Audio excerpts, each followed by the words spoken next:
Like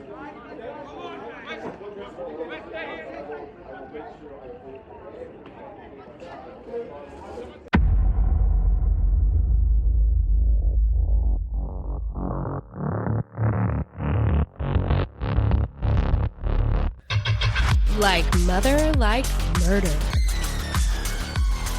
Like mother, like murder.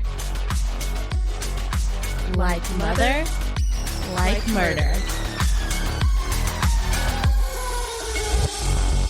Welcome to Like Mother, Like Murder. I am Rachel. And I'm Heather. You guys, welcome to season 2 and our very first episode of Like Mother, Like Murder. Woo! I just got goosebumps. Woohoo! Yes, we just did a major rebrand that came with this awesome, amazing, epic name change. But like we said in our last episodes, we are still the same awesome mamas bringing you crime content and mom talk. So if you're here for that, so are we. Yes, we frickin' are. Good morning, everyone. We are doing an early recording this morning, so I'm over here drinking some coffee, but I did put a little splashy-dashy of is it called rum chata? Why did I just forget what it was called yes, for a second? rum chata in there for the win. Favorite. God, why weren't we on the same level? I should have thought of that. I mean, it's never too late to press pause. Be right back. And she's back. What are you drinking over there? You definitely have coffee as well, right? My beautiful, my tried and true, my iced latte, because it's like 100 million billion degrees right now in California, and I've been dying. But I do have something a little, I should have double checked the name. So usually my go-to for my Nespresso, right, is my double dulce. And the last time I actually didn't order online. I went to the Nespresso boutique at the mall, all fancy like. And, I got 2 other flavors of espresso, but they only come in singles. So I had to make doubles of those, and I can't remember what the flavor is, but I really, really like it. It's a subtle difference, but I'm here for it, and it's good. I love that. Cheers to early morning recordings. Cheers and to coffee season drinks. 2 And season 2. Whoop, whoop, whoop. So, do you have any information you want to share with all our people before we get started? Today's a crazy long one, so if you do, keep it short. I think the biggest thing I want to share is that, I am super excited for season 2. Woo-hoo. I love where we're at. Yes. I'm so appreciative of our journey with Wine Time. Yes. But I'm super excited for Like Mother, Like Murder. Hell yeah. And other than that, I just hope it doesn't get above 100 degrees today. That's all I'm going to say about that. I will say. That's it. I feel that. So today here is only supposed to get to 87, the high. And as soon as we're done recording, we are headed to the lake because not only do we have our kayaks now, we got our paddle board. So we are going to go out on the water, and I'm going to try the paddle board for the first time. And you guys, I will update you next episode on whether or not I survive. Because first of all, I have no balance. Second of all, I'm actually afraid of water. That's why I like the kayak, because I'm sitting in it and I'm not touching water. So we'll see how this goes. But that is today's festivities. So good luck with that. Good luck with the paddleboard, because I would be not coordinated enough for that. We're gonna do it. I'm pretty coordinated, but it's just we'll see. We'll see how it goes. Anything touches my leg, I swear on everything, I am gonna be just straight Michael Phelpsing it to the shore with paddleboard attached to my leg. Just so in my head, I just got the visual of Parent Trap when they send the would-be stepmom out into the water, and then she's freaking out, and she's, like, stepping on the mattress, and then she, like, falls off. Like, that's what I just envisioned in my head. God, always the worst. She was the freaking worst. I know. Meredith Blake. Talking about the worst. Episode 1 of season 2, you guys. I'm just coming out. I'm coming out the gate swinging, and it is a very, very rough case. It covers a lot of different topics, which I'll get into right now, but I just want to say that, talking about rough, that today is going to be a rough one. So we're going to get into that. But I'm actually going to start this episode differently than I've started any other episode. So I'm actually going to, how would you even say it? Like, start at the freaking worst part of the entire story and then take you guys from there. Because I guess, like, in my head, if you can't make it through that first part, we'll see you in episode 2. You don't need to stay here. Like, we love you guys, and we understand if you can't make it through this one. It's a very known case. Anyone who has listened to crime or knows anything probably knows this case. But, I wanted to do it this way to give you the opportunity to leave if you need to. We, of course, hope you stay, but at the same time, understand if you don't. So with that said, we are going to be getting no judgment, man. Today, I am actually going to be telling the story.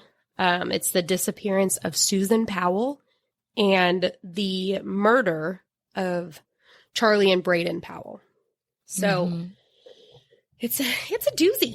But right now, here is a 911 call that was made on February 5th of 2009.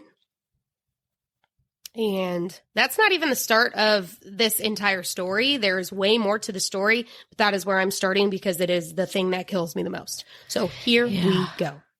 Ooh, let me take a breath. Please take a breath. Take all the breaths.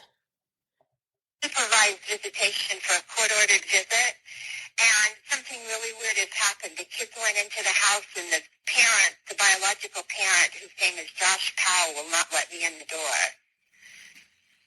What should I do? What's the address? It's 8119, and I think it's 89th. I don't know what the address is. Okay. That's pretty important for me to know. Sorry, I can't. Just a minute. Let me get in my car and see if I can find it.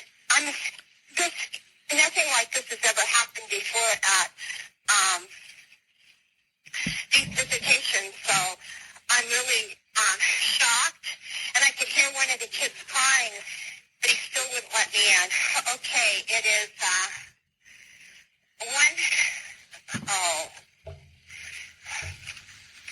just a minute, I have it here. You can't find me by GPS? No.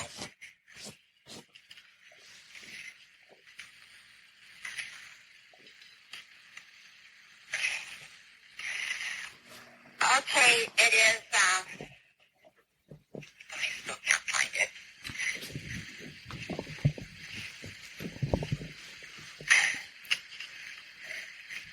But I think I need help right away. He's on a very short lease with DSHS, and CPS has been involved. And this is the craziest thing. He looked right at me and closed the door. Are you there? Yes, ma'am. I'm just waiting to know where you are. Okay. It's 8119 189th Street, Court East, Puyallup, 98375. And I'd like to pull out of the driveway because I smell gasoline and he won't let me in. You want to pull out of the driveway because you smell gasoline, but he won't let you... He won't let me in. He won't let you out of the driveway? He won't let me in the house. Whose house is it? Kids in the house and he won't let me in. It's a supervised visit. I understand. Whose house is it? Josh Powell. Okay, so you don't live there, right? No, I don't. No, I'm contracted to the state to provide supervised visitation. I see. Okay. And who is there to exercise their visitation? I am. And the visit is with Josh Powell. And who's And he is the husband that I supervise.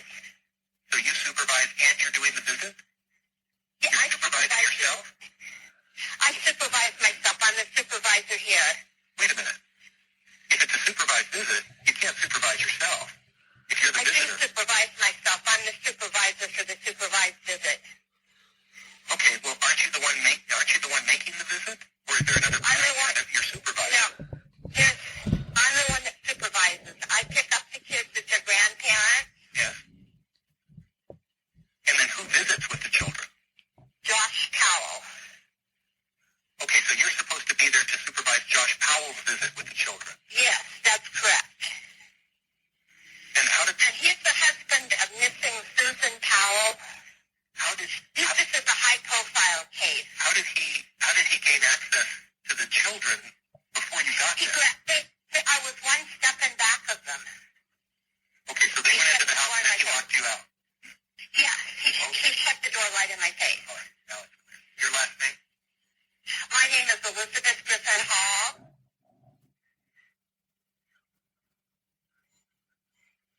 Griffin Hall is hyphenated? Yes. Why does that matter? What's your phone number, Elizabeth? This cell phone number is 360-990-9955. And what agency are you with? Foster Care Resource Network.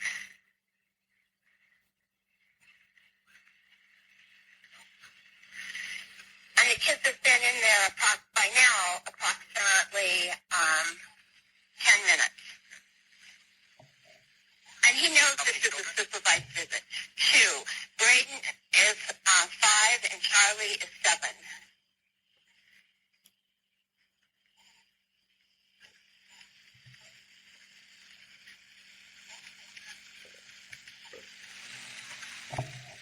And the dad's last name? Powell, Powell. 2 L's? 2 L's at the end of Who Powell? fucking cares? Yes. His first name? His first name is Josh.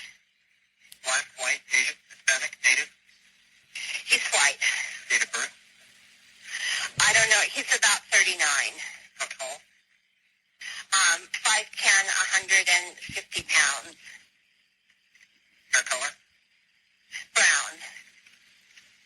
Did you notice what he was wearing? No, I didn't notice what he was wearing.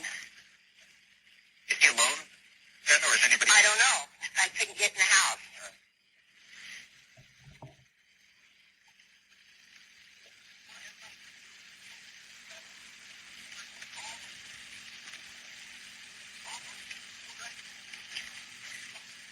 Are you in a vehicle now or on foot? I'm in a vehicle. I'm in a Prius, a 2010 Prius. What color With is the doors locked. But he hasn't opened the door. I rang the doorbell and everything. What color I is begged him to let me in. Elizabeth, please listen to my questions. What color is the Toyota Prius? Gray, dark gray. And the license number? I don't know. I can look.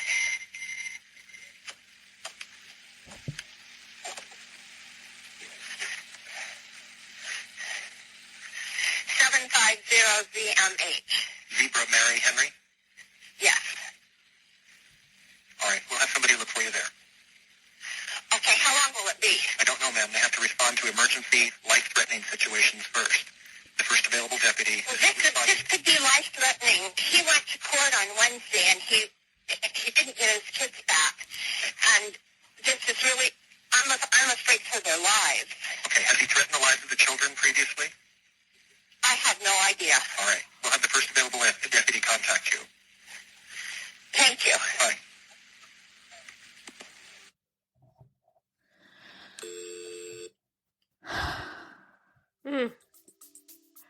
I hope that 911 operator was fired. Hello, Twisted Humans. Do you find yourself wanting to know more about the latest murder, conspiracy, cult, or haunting? Then this is the podcast for you. In 1952, there was a record high of UFOs reported. 1,500 sightings. There has been evidence of human sacrifice, devil worship, and it is haunted by more spirits than can be counted. A family of 2 adults and 2 kids reportedly saw a giant flying thing with glowing red eyes. And meanwhile, the family's nanny that helped Veronica to care for her and Lucian's children was found bludgeoned to death in the basement of their family home. I'm Alicia. And I'm Sierra, and this is Twisted and Uncorked.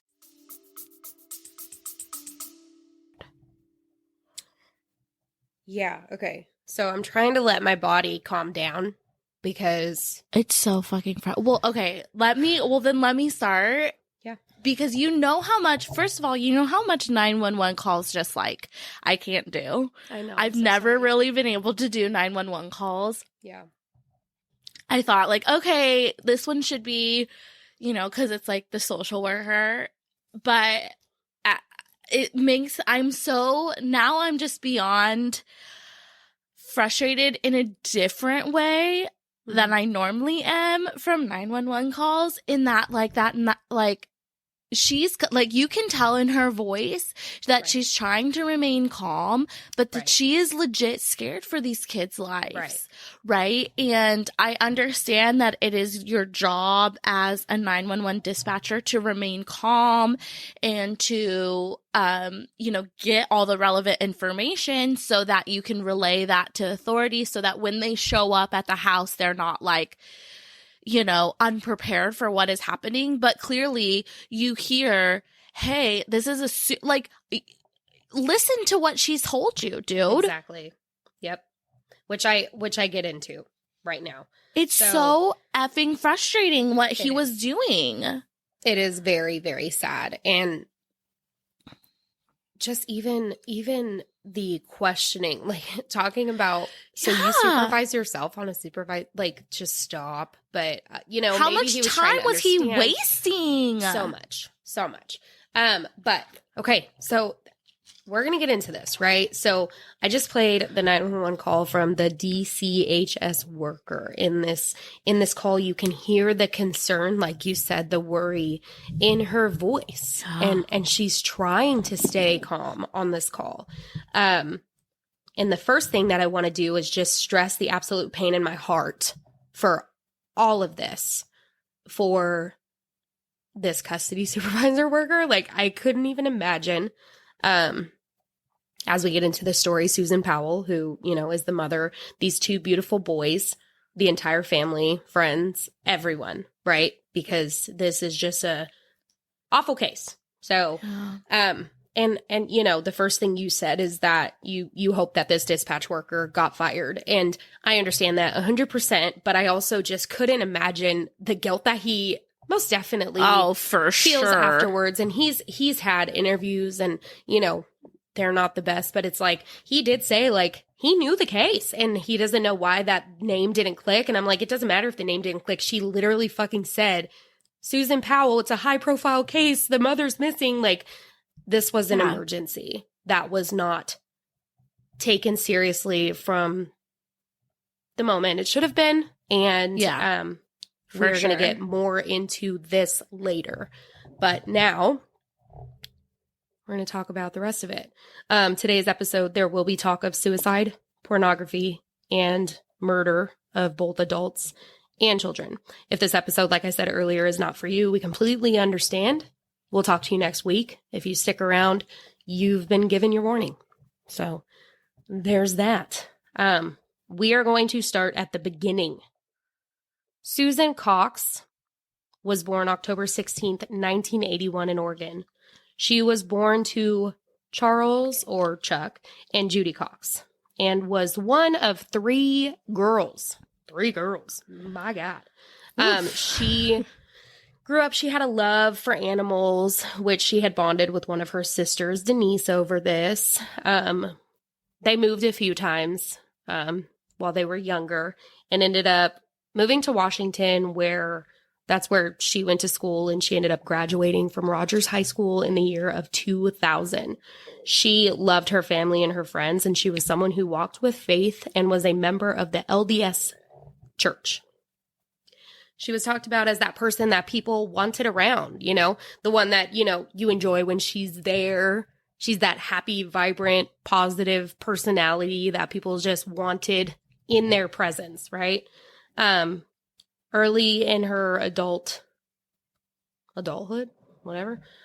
She wanted to be a cosmetologist. That was her dream. She just loved to make people look beautiful. And it's really funny because in one of the things that you can like read on this case, her sister Denise, the one she was really close with, she kind of makes fun of her because she says like, not everyone had the best review afterwards because she never like, I shouldn't say never. She said that sometimes clients would go away and be like, I look good, but it's not what I asked for, because Susan like had a mind of her own type thing. Like, she's like, this is what she felt was beautiful. She's like, trust me, you'll look better with this.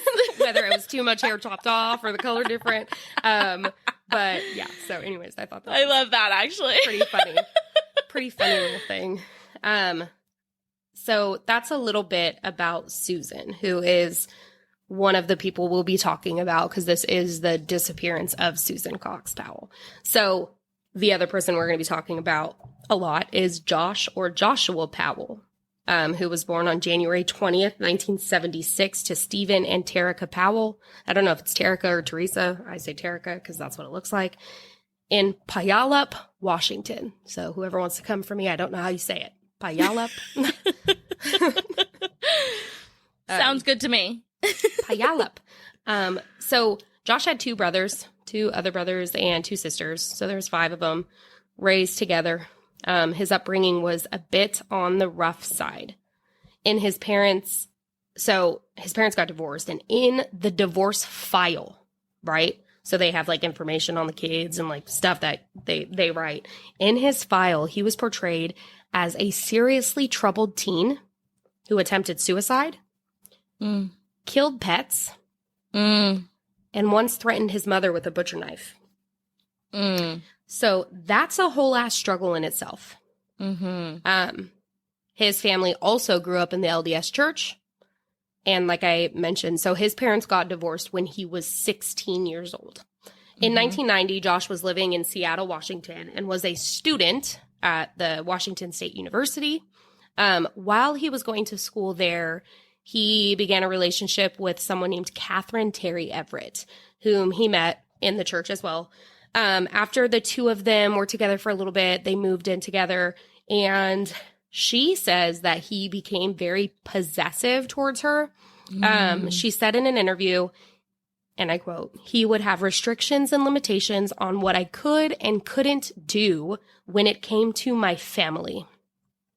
First of all, anyone who has control or attempts to have control over you in that sense, run for the hills. Don't ever let that happen. Yeah. She also stated that if I wasn't going to visit them, or if I was going to go visit them, he had to come too. I couldn't go by myself.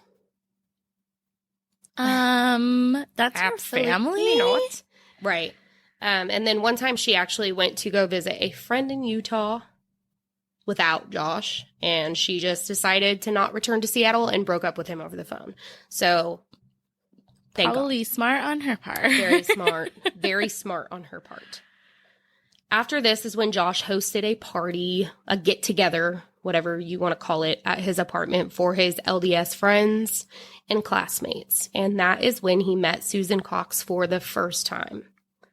The two started dating kind of like immediately after meeting. And they only dated for 2 months before leaping in and getting married. They got married in Portland, Oregon in 1991. That kind of makes me sad just because, like, I'm all about whirlwind romances, and, you know, if the feeling is there and, you know, like, go for it. Do you, but also just knowing the case, and obviously now, like, I didn't know any of that about that previous relationship, and knowing, like, the possessiveness, that's not something, you know, sometimes, that can come out within 2 months, but it's like you've known this person for 2 months. Right. So, like, you don't really have as many opportunities to see that kind of behavior and take a second guess about this relationship. For sure. Yep. So they got married. Joshua, he had gotten his bachelor's degree in business, and he worked for a number of different companies over the years. And Susan, even though she had her passion for cosmetology and that's what she loved, she actually had to take up a job with Wells Fargo Investments so they ended up relocating from Washington. They moved to Utah, near Salt Lake City. Oh, I wonder if she's where Megan is. Okay. Maybe. So, like I said, even though like she wanted to be a cosmetologist, the money wasn't there, so she ended up starting working in investments. And one of those reasons why she had to switch over is because Josh couldn't keep jobs. So because he couldn't keep jobs, Susan often had to take on more and more to help her husband. And then in time, her family. Josh and Susan had 2 sons. Charlie, was born in 2005. That was their first baby. And their second, Braden, was born in 2007. This was Susan's calling. Everyone who knew her talked about just her as a mother. It's what she loved. She spoke about it. And, everyone just said that it was motherhood before everything else. That was her love. Oh, I love that. Okay, I was going to say, I love that. It's always the best, because not that we should all feel like that when we have kids, but it's one of those things where some people still, and not saying she didn't want to work, but it is one of those things where you can just tell when someone, it's like, that's your thing. Yeah. And it's beautiful. So during their marriage, in the beginning of starting their family, somewhere in this timeline, Josh fell out of his LDS Mormon faith. And that was a big struggle for Susan, who was completely a part of her church and congregation and was raising her boys in the church. Josh was becoming more like his father each day. But we are going to get into him later because he's a huge part of Susan and Josh's story. But we're going to talk about some other stuff first, and then we'll get there later. A year after her youngest was born, so after Braden was born in June 28th of 2008, Susan writes a letter addressed to family and friends, warning them of Josh.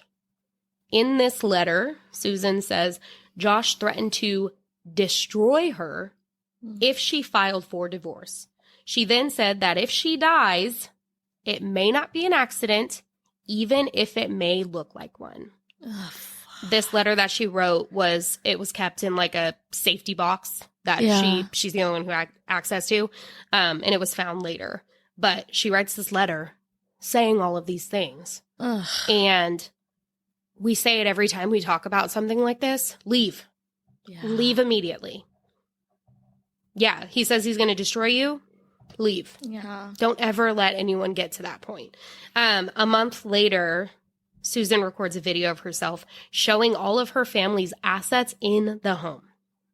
So in this video, she walks around and she's, showing every single thing in the home and talking about it and, all of that. So towards the beginning of this video, she actually says, covering all of my bases, making sure that if something happens to me or my family, or all of us, that our assets are documented.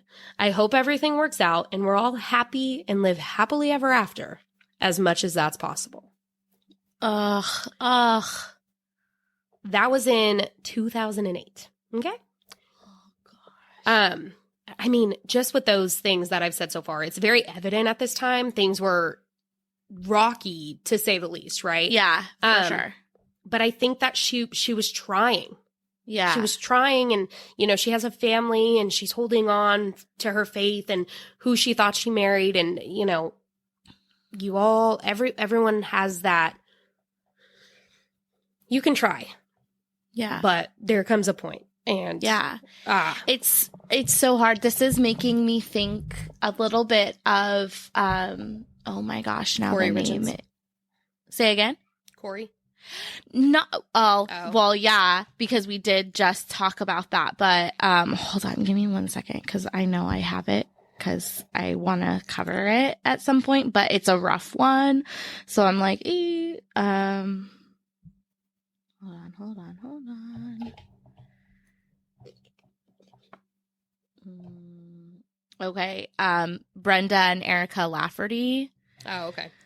And it's rough because we know that within a lot of religions, but also very prominently in the LDS church, right?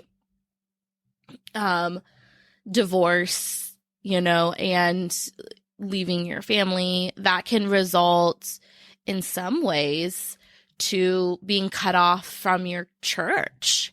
Right. And if she is so very strong in her faith and, she's trying to make sure that she maintains that as much as she can.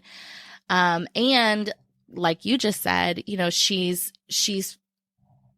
hoping for the best. She's an optimistic person. She's hoping they can get back to a happy place. But it's just so rough because Rachel, make a promise to me now that if you ever get a video from me documenting my assets, you just tell me to get the fuck out and stop, optimism gone. Right? 100%, if you're at that 100%. if you're at that point, it's I know that you're trying to hold on to something, but that it's gone. Right. And it's just so hard because you want to support a person who's trying to, second chances, all about it. But if you're getting to the point, that's way too much, Ugh. Yeah, don't make me start singing Goodbye Earl again, because that's exactly I what know, would be right? happening if you were to call me or say anything like that. Zach, I love you. Don't you dare. Yeah. So just to keep on the track of uncomfortable feelings, I guess. One of the neighbors said, we all love Susan. This is a quote. We all love Susan and we tolerate Josh because he comes along. It's part of the package. That's how most people felt. This neighbor also said she was always worrying about other people, where Josh was always the opposite of that. He was only ever concerned about himself, which made things sometimes a little difficult. Yeah. Selfish people suck. And, it just brings up another time in their life that he was only worrying about himself. Susan, when she was pregnant, Susan's parents, they bring this up later when all of this is going on, and all these articles come out and conversations come out or whatever. Yeah. But they said that they found it strange that when Susan was pregnant and she went into labor, Josh Powell refused to drive his wife to the hospital when she went into labor and insisted that her parents take her instead because he had to finish something. Are you? I'm not kidding me? I'm not kidding. No, don't worry. He finally did show up at the hospital 2 hours later, but I don't understand what is more important in that moment other than the safety of your wife and your child. No So to way. say pretty much hold on, I'm too busy, have someone else take you. It just shows you where he was at, not only at the end of this relationship, not only at the beginning of this relationship, the middle, the entire time where his head was at, where he was at as a person was him, me. You know what I mean? That's all it ever was. That is the absolute, because disgusting. The way that I think of it is that should be the birth of a child for a father should be the most important thing in the entire universe of their life. And the fact that you don't want to be there. Okay, let's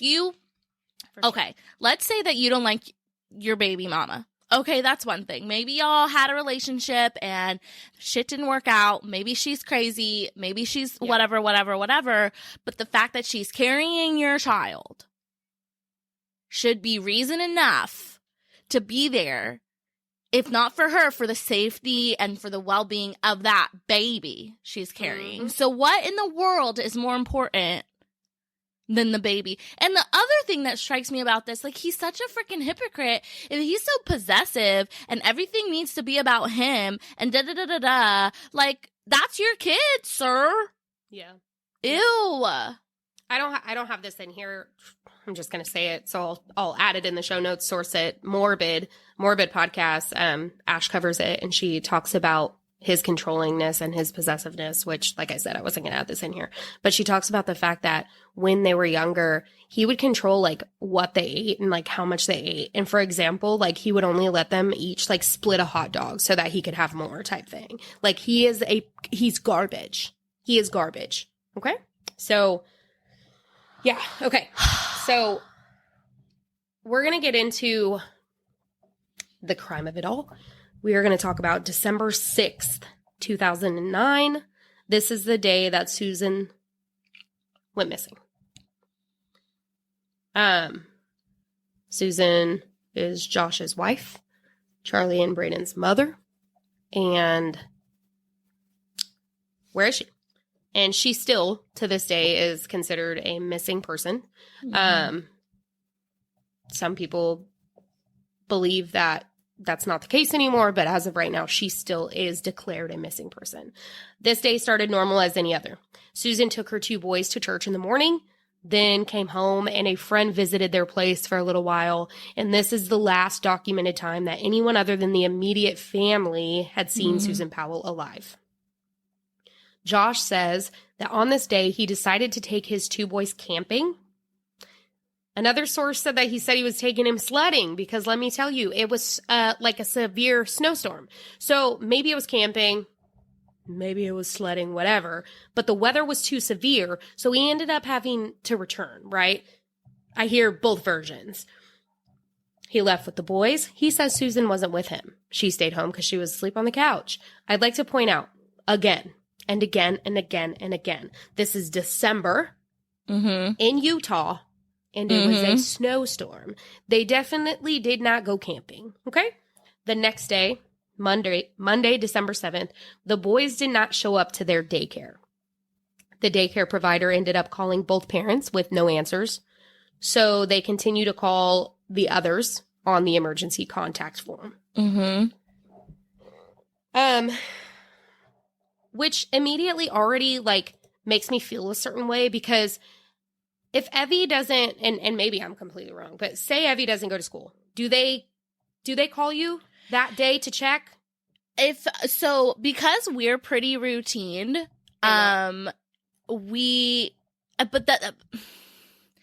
so there has been one time, and so we usually let our daycare know, hey, Evie's not going to be there, just FYI, and so they're already aware, but I think there was one time that we forgot to call them, or we were planning on calling them later or something, and they did call, and they were like, hey, just double checking, is everything okay? And we're like, oh yeah, sorry, we forgot to call you, we're out of town. Right.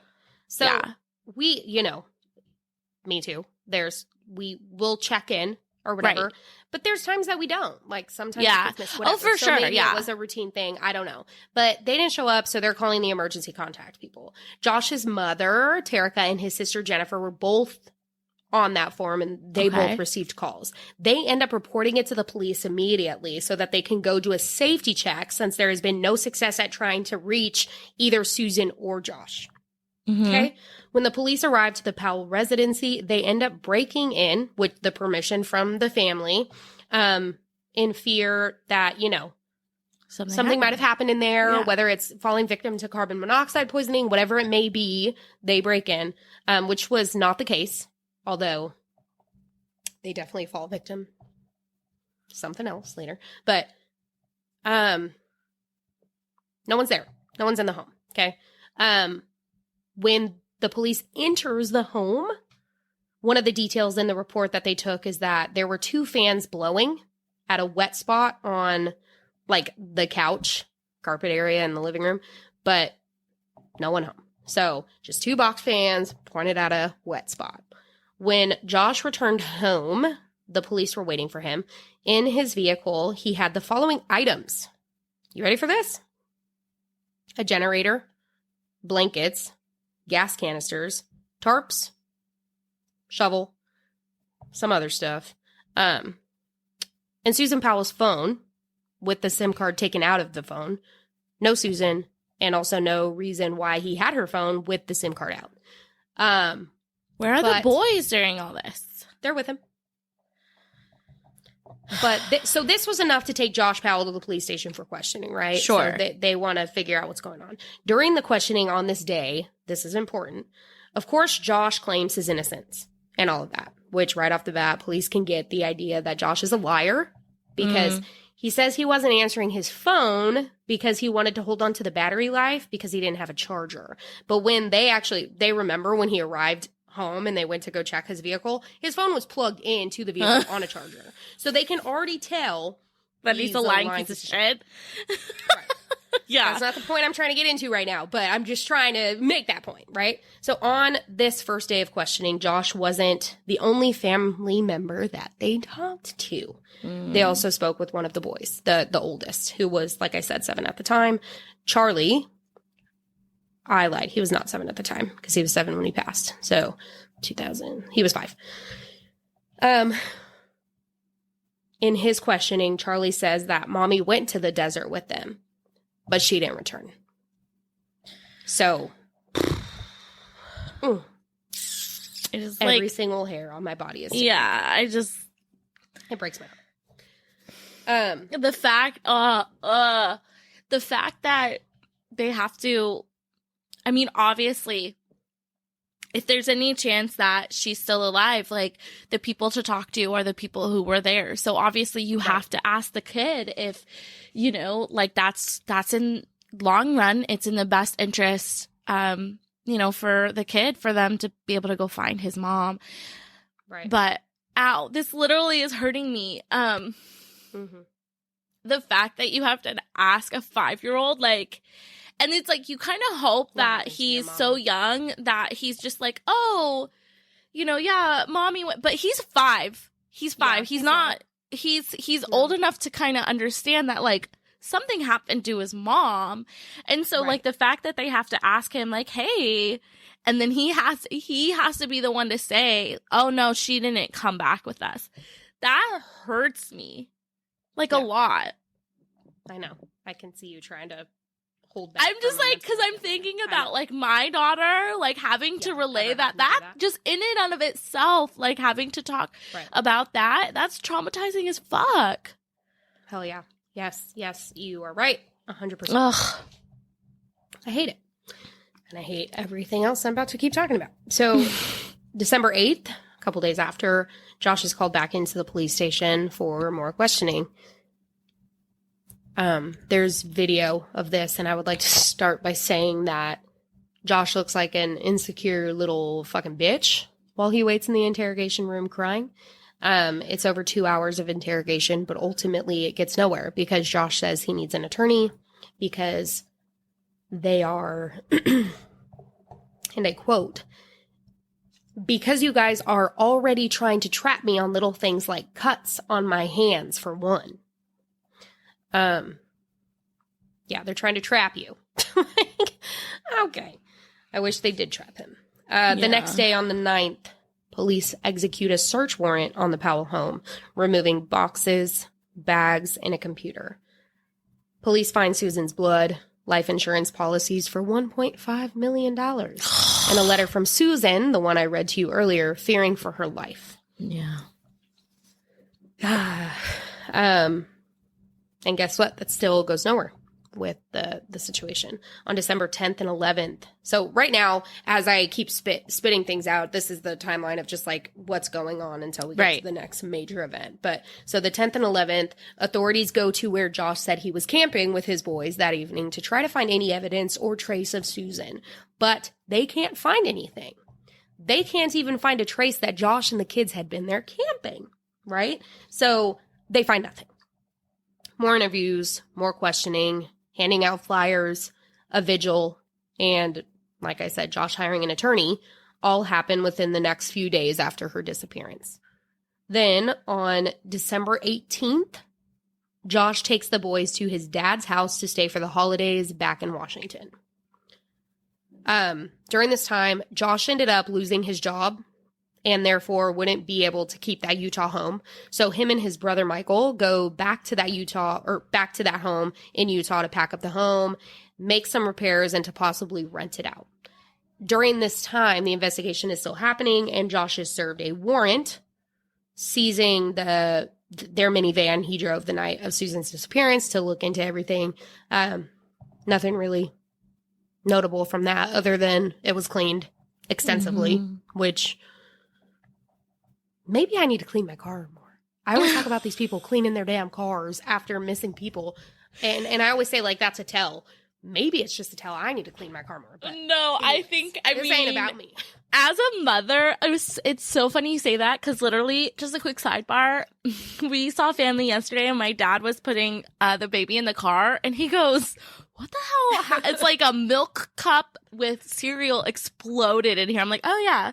Like, and it's so funny because if you look at the front, the driver's seat and the passenger seat, it's fine. It's great. Yeah. A little bit of dirt here and there. The back seat is an absolute, like, just like explosion zone of toys and milk and dirt and the rocks that Evie has decided to start collecting and this, that, and the other. And I'm like, yeah, no, like they would totally, but like it might confuse them more if they ever checked my car because they're going to be like, what is this like 6-month-old Cheerio doing under the seat? Like, So, although Josh had already been being looked into, on February 15th, the Cox family holds a press conference and reveals that Susan was planning on leaving Joshua and filing for divorce before their anniversary in April. This strikes up a whole other thought process because it gives a possible motive. Right? So, in April that year, a few months since Susan's been missing, a volunteer search for Susan's body at the campground he supposedly was at ensues, and nothing turns up. Something I'm just going to bring up right here is I always hate bringing the kids into it, but it said in there that Charlie, so in the weeks following the disappearance, Charlie also told his teacher that his mommy was dead. And Susan's parents said that Charlie drew a picture of a white van with 3 people in it, Josh, Braden, and Charlie, and then he pointed to the trunk saying that mommy was in there. So fuck. Leave your fucking kids. I know. I'm like, I have to take a breath, you guys. I'm sorry. Everyone breathe with me because every part of this is just absolutely gut-wrenching, heartbreaking, just tragic. It fucking sucks. So, okay. A year after Susan had been missing, on December 6th, Josh and his father, Stephen, released a video statement saying that Susan ran away with Stephen Kocher, a Utah man who went missing in Nevada in December of 2009, so around the same time as her. The two claim that the pair ran off to Brazil, where Kocher served as an LDS mission person to start a new life. Okay? There's no evidence of this. Yeah. But this brings me back to Stephen. And right now, I'm going to tell you a little bit more about him.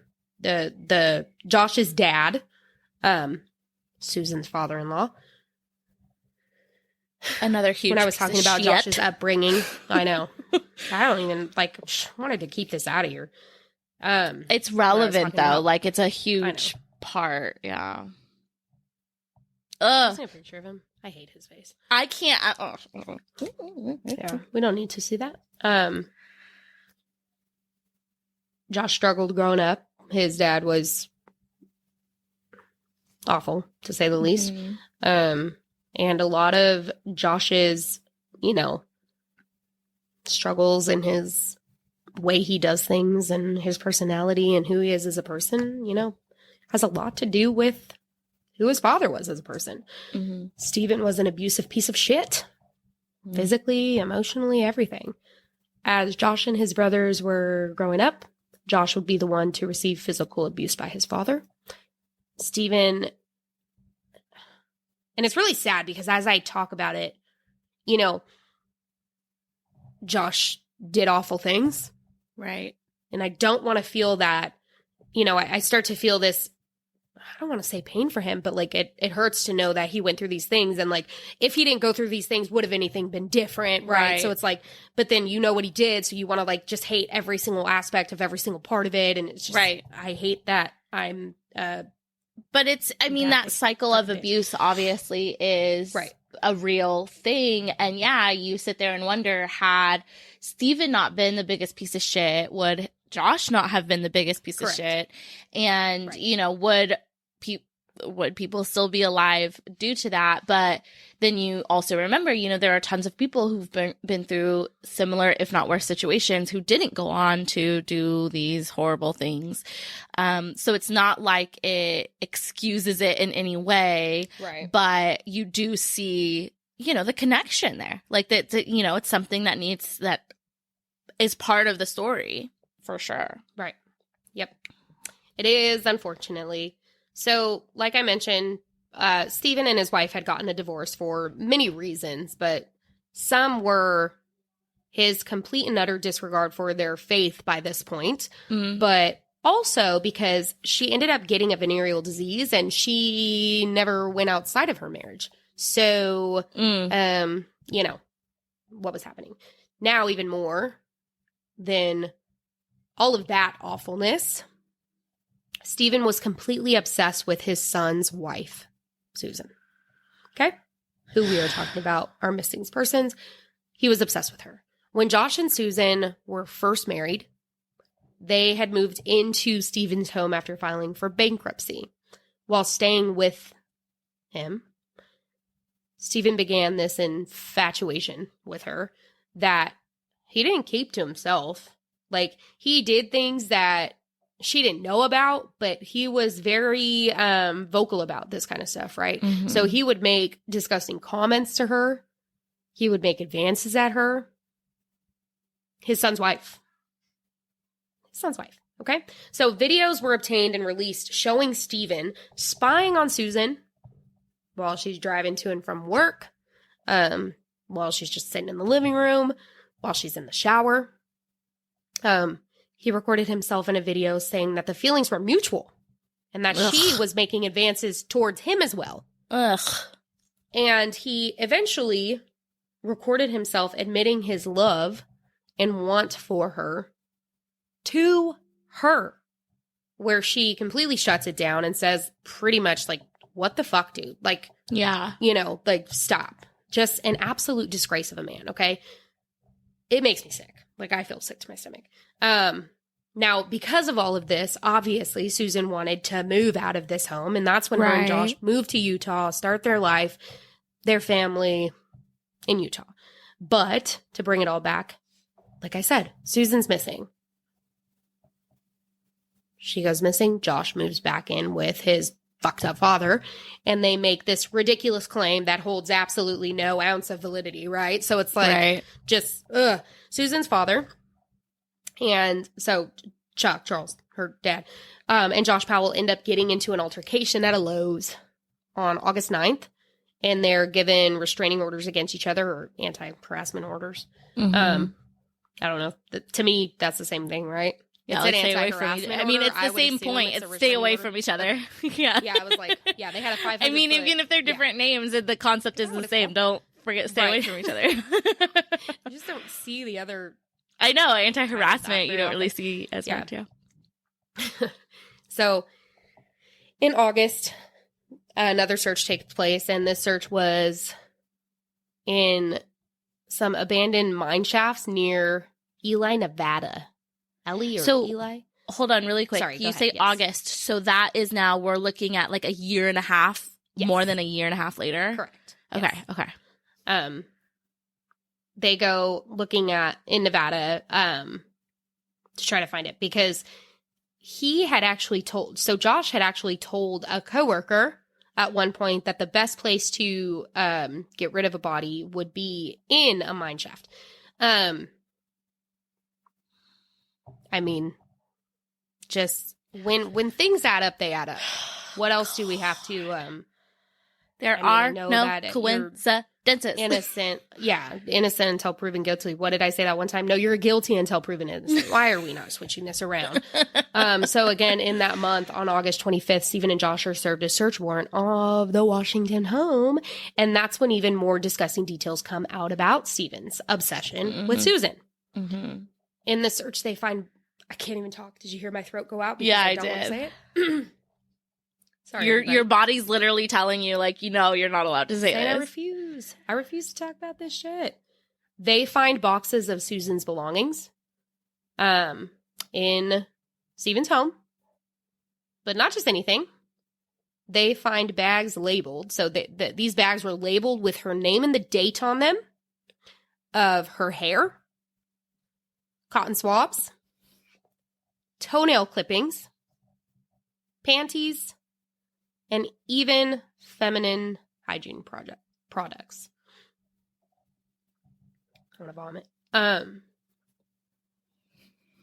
He ends up getting arrested. Thank God. So on September 22nd, the same year, Stephen gets arrested.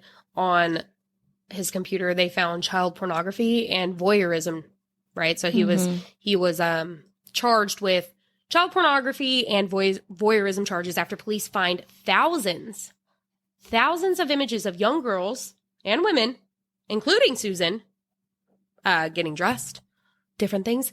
And it's so sad, but there were photos on there also of like his neighbor, and they were like two young girls living next door. I don't remember their ages, but thousands of photos. Okay. At this time, Charlie and Braden Powell are placed in state custody while police investigate to see if anyone else knew about Stephen's activities. While the kids are in state custody, Susan's parents, Chuck and Judy, file to gain custody of the boys, which should have happened immediately. Yeah.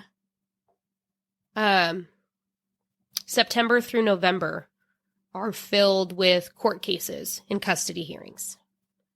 Braden and Charlie are both placed with their grandparents. So they do get out of state and they're placed with the grandparents temporarily. And during this time, still, they are trying their hardest to gain guardianship. Right. But nothing happens at this time. January. So she went missing in 2009. A lot of searches, 2010, 2011. January of 2012. Josh creates a website to try and out Susan's parents, claiming that they're abusing the boys. This website is disabled immediately. And on this day, the police find hundreds of disturbing images on Josh's computer, including simulated child pornography, bestiality, and incest. Okay, that's January of 2012. I'm going to be sick. I am going to be sick. And I can't. Okay, here we go. The court declares that Braden and Charlie will be staying in the custody of Judy and Chuck until Josh Powell gets a psychosexual evaluation by a court-appointed examiner on February 1st. Okay? February 1st. I got to be able to talk, guys. I'm going to take a sip of water. Yeah. Please. Take one, too. I seriously, like, my stomach is, like...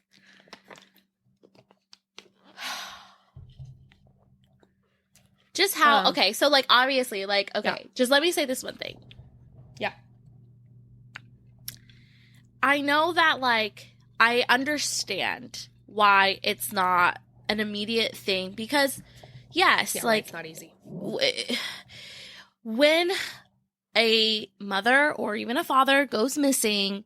and there are kids involved, the first person to look at, obviously, is the partner.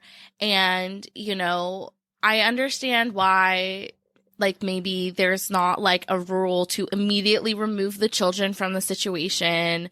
Because if the other parent is innocent, yeah, like, you don't want to be removing kids from the only other parent they have. Like, I get that. Right. But... Right. I just feel like, I don't know, there's got to be some way, like, to do some kind of, like, like a court-appointed evaluation the minute that the other parent goes missing to make sure that those kids aren't in, any other kind of danger. Like, the fact that they had to sit, it took, almost 2 years, like over a year and a half of them being with their dad and their grandfather, who are fucked up pieces of shit. Like, who knows what those poor kids had to endure during that time, and before they were, finally removed from the situation. Like, that's one thing. And the other thing is, just knowing what we know about the case, if that shit was found on his computer, that should be immediate grounds for zero ever visitation, never. Even supervised visitation. I'm sorry. No, absolutely not. Well, and so I'm about to get into the reason of why he got supervised visits, because, yes, that happened.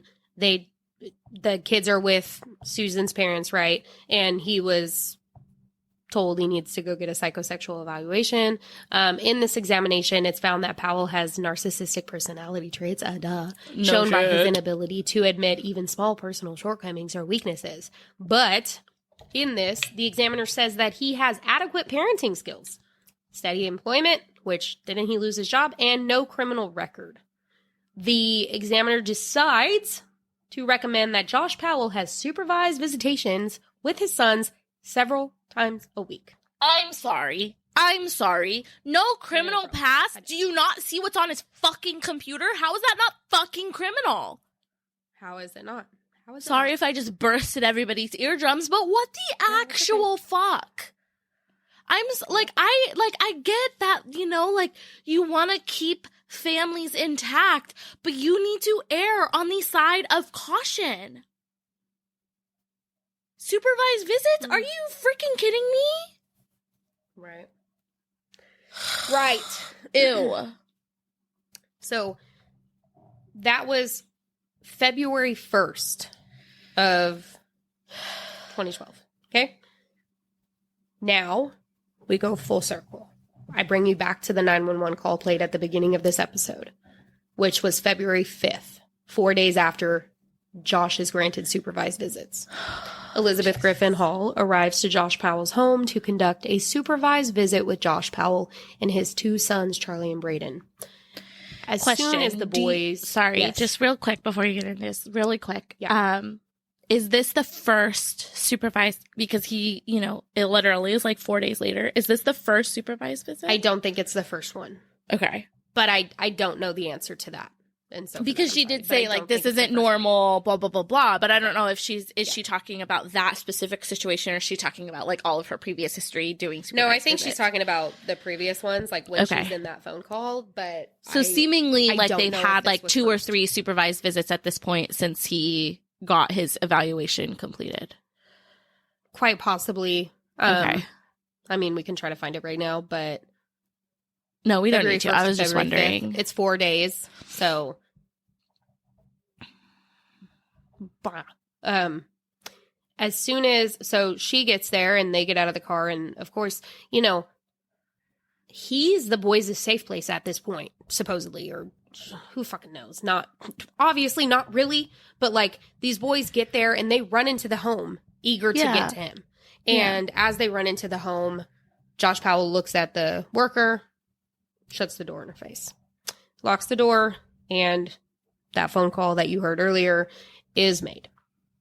And what happens next is an absolute tragic fucking event. So if you guys haven't been triggered already, just get ready for... Yeah, so, I mean, as you heard in that 911 call in the beginning, she calls dispatch immediately. She says that she's concerned for the safety of the boys, and she says this is because of the severity of why there's a supervised visit in the fucking first place. Right. She stresses the concern that she has while she is not taken seriously whatsoever. Seriously. She sits in her car after that phone call to witness the home burst into flames. And she calls 911 once again. I'm going to play it. You want to take your headphones off? No. I can do it. This one's shorter, but still.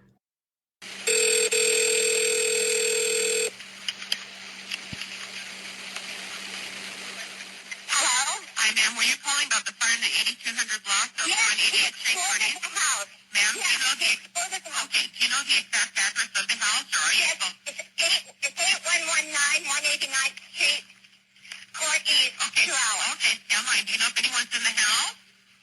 Yes, there was a man and 2 children. I just dropped off the children, and he wouldn't let me in the door. Okay, stand line for the fire department. Okay, I'm going to get them on the line. Do not hang up. Hold on. Stay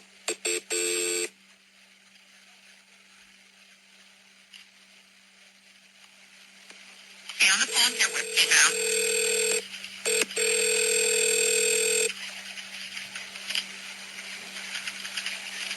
This County Fire Medical Aid. Hi, fire. This is Rose. Lisa, transferring a lady who has an exact address of the house that is on fire there in the 188th Street Court East neighborhood. Yes? Okay, what is that exact address? I dropped it, sorry. Just a minute.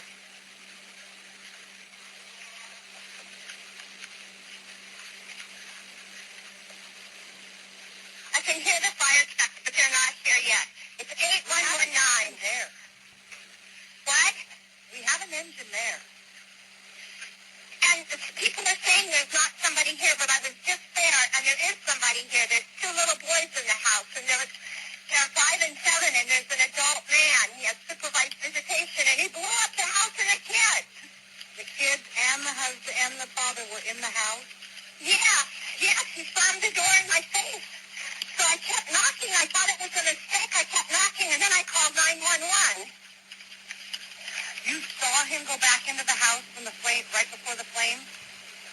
He didn't ever leave the house. He just opened the door. The kids were 1 step ahead of me. They're 5 and 7. They were 1 step ahead of me, and he slammed the door in my face.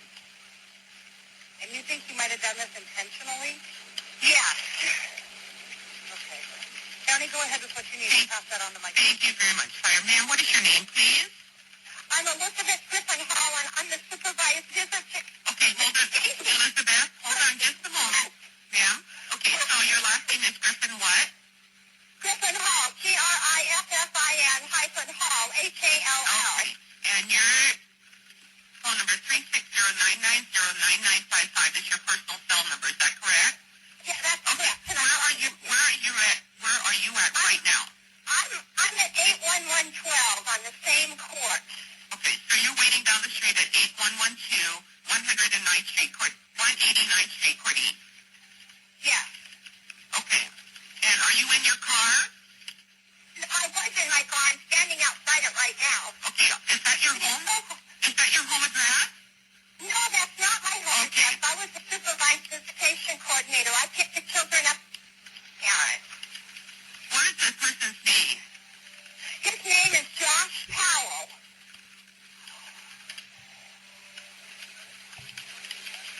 Just a minute, the sheriff's here. Okay, go ahead and talk in the house. Go ahead and talk to the officer, ma'am. Fuck. Ugh. I'm like shaking and crying. Yeah. Please Oh my excuse me. God. I sob. That's just like, So, it's fucking, oh my God. that day, he took the life of his 2 boys in a premeditated murder-suicide. He took his own life, holding with him and taking to his grave the knowledge he has about Susan's disappearance. What he did, where she's at, all he knows. The house burst into flames that day, but it was no accident. An investigation would reveal that the 3 died from carbon monoxide poisoning, but both children had received blows to their heads by a hatchet, which was not the factor of their death. So that happened, and they still died by carbon monoxide poisoning. Okay, let me breathe. The fire was quickly called deliberate after 2 5-gallon cans of gasoline were found on the premises, as well as evidence the gasoline was spread throughout the home and poured onto the bodies of the boys.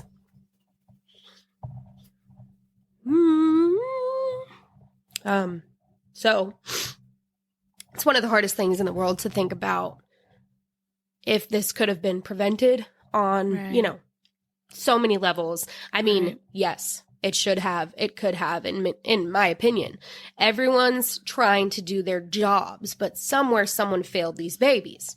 The court, the psychosexual examiner, the dispatcher, whoever it is. But none of that is fair, right? Because ultimately the only person who failed is Josh Powell.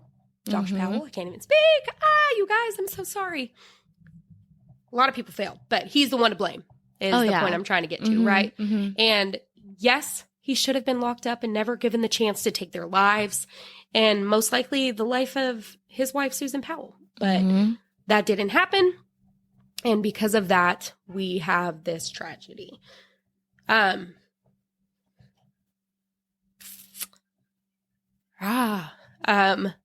When we're just going to move forward because I need to. So when Stephen Powell, when Josh's dad was told of the murder-suicide, he remained emotionless, and then he provoked his Fifth Amendment right, and that's there. 1 year after Josh and the kids died, Josh's brother, Michael Powell, who many people believe to have helped him with the disappearance of Susan, kills himself by jumping off a parking garage in Minneapolis. During interviews, like when they were doing the investigation and everything like that, it was discovered that Michael had abandoned his Ford vehicle in a wrecking yard, right? And that vehicle was found at one point to have had human remains inside the trunk. So people do believe that he was a part of it. It was never 100% tied into, like, I shouldn't say tied into, but determined to be her. But I mean, the night that someone goes disappearing to get rid of your vehicle and then it found with human remains, I mean, just, what'd you say earlier? There's no coincidences. There's no coincidence. Yeah. There's no coincidences. Moving forward a little bit. July of 2015. So like I said, this happened in 2012. Michael killed himself in 2013. 2015, a jury finds Stephen Powell, Josh Powell's father, who admitted to being infatuated with Susan, guilty of possessing child pornography. Which we already knew. He's sentenced to 5 years in prison. He was already in prison at the time of this thing, but okay. So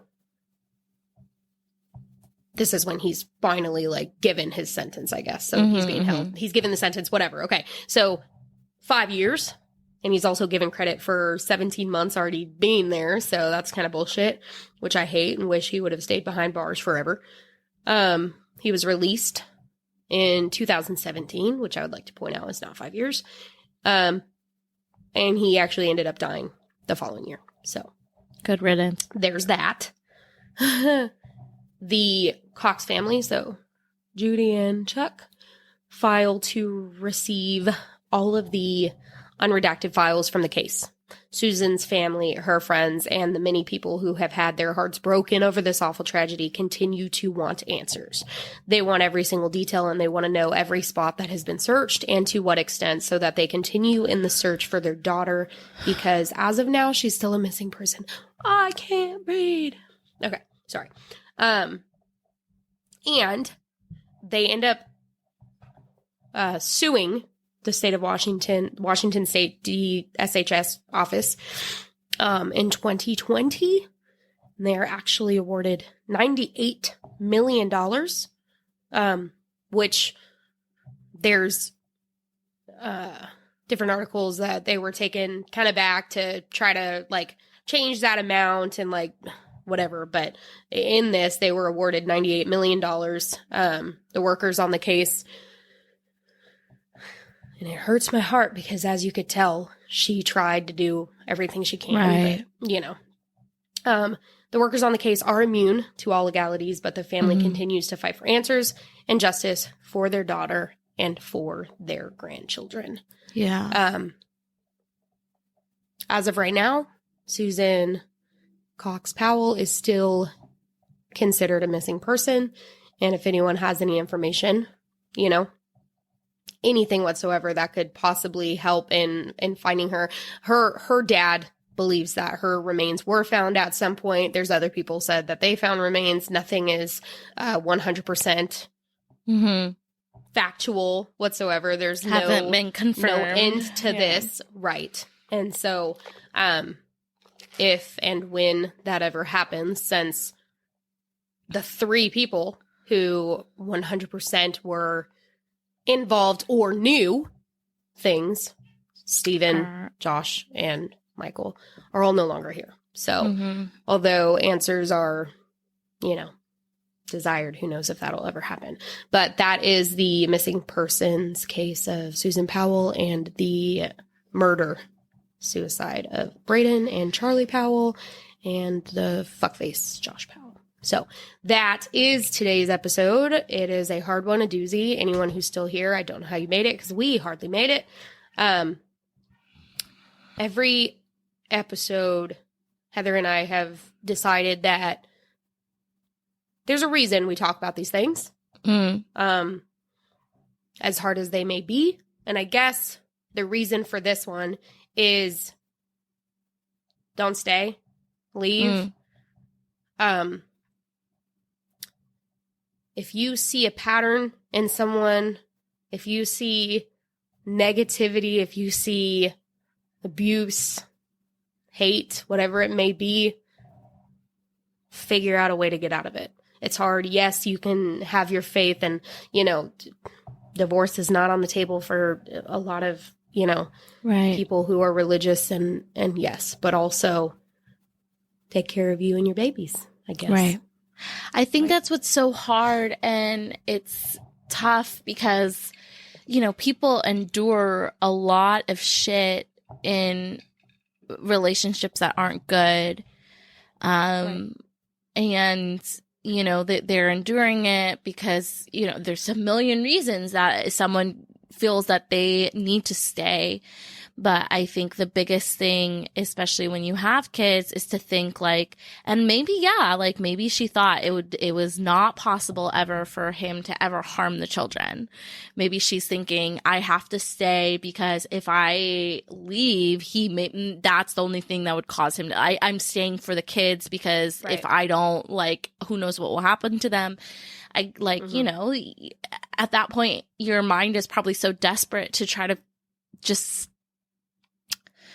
but I think and you have to try to almost remove yourself from that situation. If let's say your best friend came, let's say her sister came to her and said, this is the situation I'm going in. What advice would you give your sister?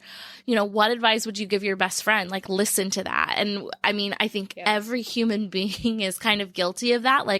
I know, I sit there and I tell my friends, I tell my husband, oh, work will be there later. Who cares? Spend time with your kids. Or no, don't be scared to ask for help. Me, myself, not taking my own advice. I think all of us are guilty of that, but it's, you have to think, you have to try to think of that. It's tough, but it is tough. When you said we were going to hit the ground running on season 2, you were not lying, Rachel. You were not lying. I'm so sorry. Yeah, and I just wanted to add that obviously all of this is easier said than done. And no, it's not easy to just leave. So as I say leave, I know that that's not always the easiest or most logical or, sometimes there's not a way or whatever. It's just, I'm going to continue to say it and hopefully someone will hear it that needs to hear it and get out of a situation that they shouldn't be in, don't deserve to be in. Know you're worthy. Know that you are worth more than what someone who is not giving you, So, that is episode, 1 of season 2, but 57. So next week, I promise that it won't be as hard, but that is that case. And we're sorry for that. And sorry for shitty ass fucking people. So, we will see you guys next week. So before we log off, since this is the first episode, I will say everything has transferred over by this point. And, yes, you are listening to the Wine Time Moms, but we are now Like Mother, Like Murder. If you have anything that you want to talk to us about, you can email us at likemotherlikemurder@gmail.com. All of our socials are now Like Mother, Like Murder. Instagram, Facebook, TikTok, Threads. You guys, there's Threads that I forget about every other day, but I'm trying. But all of it, that's where you guys can find us. And also, just be sure to share us with all your people. Share us with all your people. Because that's what helps us grow and show, my loves. But until next week, Heather, I hope you have a great day. It's so hard to end an episode after something shitty I know. like that. It's a rough one. I think the way we should end our episode today, hug your people tight and make the most of your day. Enjoy your time. Be present with your people, whoever they may be. And just, I think in honor of Susan, live your life. Go get that haircut you've been wanting. Trust your stylist. Yes. Yes.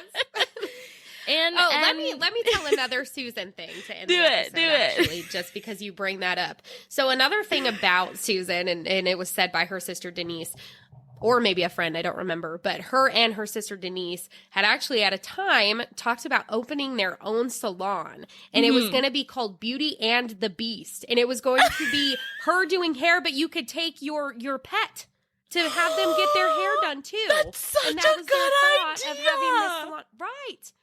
I love Isn't that that adorable? so much. That is so That's how cute. we gotta end this episode. Just yes, beautiful. I So- love that. Denise, do it in honor of your sister. That is amazing. I love it. I love it so much. That's perfect. That's a perfect way to end it. I love that. Smile. All right, guys, go get your hair done. Go get your pet's hair done. Take care and of do that matching stuff, bows or something because adorable. Yes. I know. Heather, you and I just talked about getting our hair done. You were going to bring back an old style, and I was going to. I know. We should totally do it. In honor of season 2, in honor of Susan. Yes. Let's get it done. Yes, absolutely. All right, you guys. We will talk to you next week, and have the best day ever. And we love you guys. Okay, love you. Bye. Okay, love you. Bye.